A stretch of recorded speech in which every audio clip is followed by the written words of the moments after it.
Good morning. It's time for the hot sheets.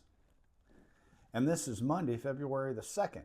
Now, forgive me for just a second while I try to change the screen here to look at the statistics that we want to go over this morning. Hot sheets every Monday, in the in-between every Thursday. That in the in-between, I'm not sure how that's going to end up and what I'm going to do, but that's going to be more about, well, I guess behavioral economics. Why do we do the things we do? Why do we make the choices? But let's look at the numbers.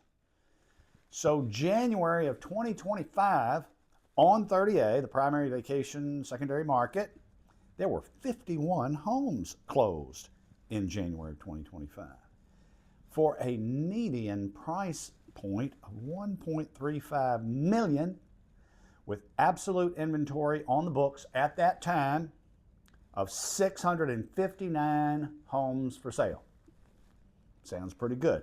Keep those numbers in your mind. Of course, I'm going to show them on the screen. You can see them probably somewhere.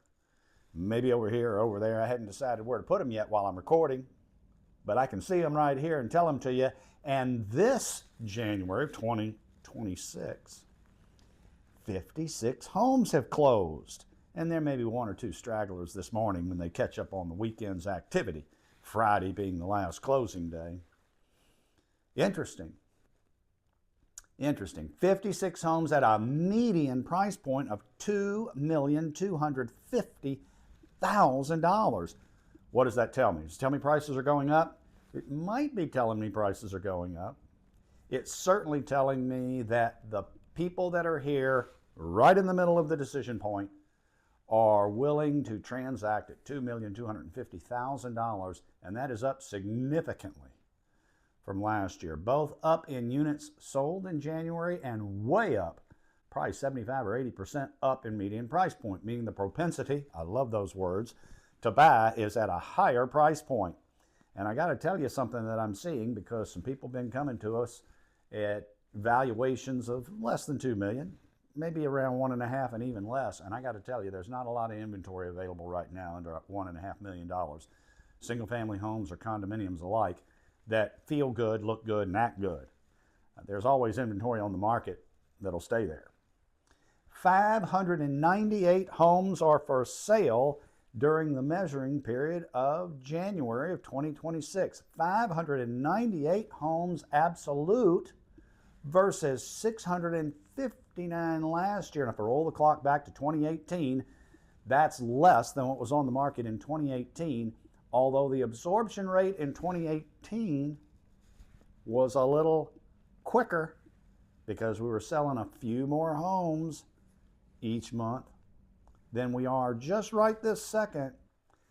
I have written a Substack article in the description below that posted this morning that talks about, should you just be sticking a finger in the air and saying, oh, I think the market feels okay? Or should you be actually looking at a model that tells you whether the market is or is not okay and trying to figure out how the market tells you that? Quick hint, it's always better to go with a model. And what this data continues to tell me, and I've taken a little heat for it, and I wrote about it again in Substack. I'll post it. You can go read it. I take some heat from time to time by saying for almost the last 8 or 9 or 10 months now that the market is normalizing, and quickly so. Now, you don't always see that in a home that isn't that great. You don't. Sometimes the homes that are for sale are not that great. You can see my eyeballs. I'm starting to navigate a little bit to get to a little deeper in the hot sheets. Good homes are always going to find a market. Homes that are not quite up to snuff, they're going to sit around for a little while. It's just the way it is. Let's look at what has become active new listings today or over the weekend. And we got one coming too. It's a fractional ownership in Inlet Beach. Unbelievable opportunity for a giant home where people can really enjoy some time with their family. I'll post that link below too, because it'll be live here in a little while.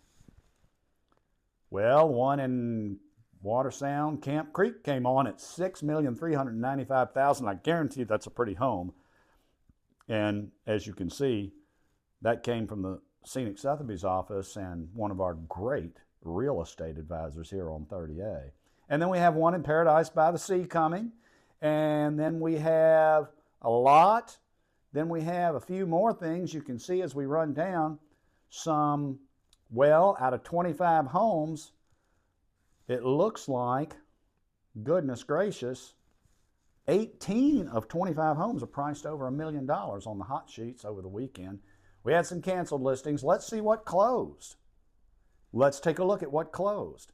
Any notables? I'm sure there are. There always are one or two, but let's see if something significant closed over the weekend. Oh, goodness. One on North Hagen Lane. That's in the GG block, Alice Beach, where they're really building livable homes back there with garages and swimming pools in the backyard instead of the courtyard on lots that are 50 or 60 feet wide by 102 or 110 feet long. That's bigger than a lot in Old Seagrove, which is our primary market. Got one on Cannonball that closed. Got one on Pompano Street in Inlet Beach that closed. Let's see what went pending. Pending, under contract. And let's see if these things will get to the closing table. Let's take a look. And then 16 others have gone pending, and the price points seem to be, except for the one at $3 million, we get down to 1.825 on Redbud Lane, which is in Treetops, which is north of Seacrest Beach. The market's reasonably active. The price points right now for pending seem to be setting up at closer to historical median price points than the one we saw that just closed here in January of 2026. Those are the hot sheets. Let's look at something else. Let's take a look at price changes. Price changes. Price changes are interesting, mostly in the down direction this morning. Let's see. Here's a beautiful one at West St. Lucia in the Retreat that has had a small markdown. Here's one in Bay Trace. Here's one in watercolor at 164 Pond Cypress. So all price reductions this morning, it looks like. No price increases, except this 383 Holly Grove Lane. That might have been a modest price adjustment to the upside as they get ready to take it pending, as you can see, and then it'll go to the closing table.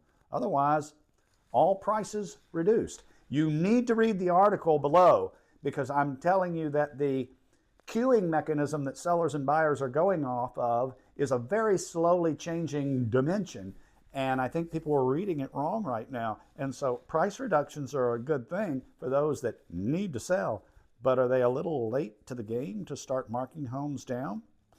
Maybe they are. I'd read the article. Substack.jabbourluxurygroup.com is where I do that. This is the Morning Hot Sheets on Monday, February the 2nd, 2026.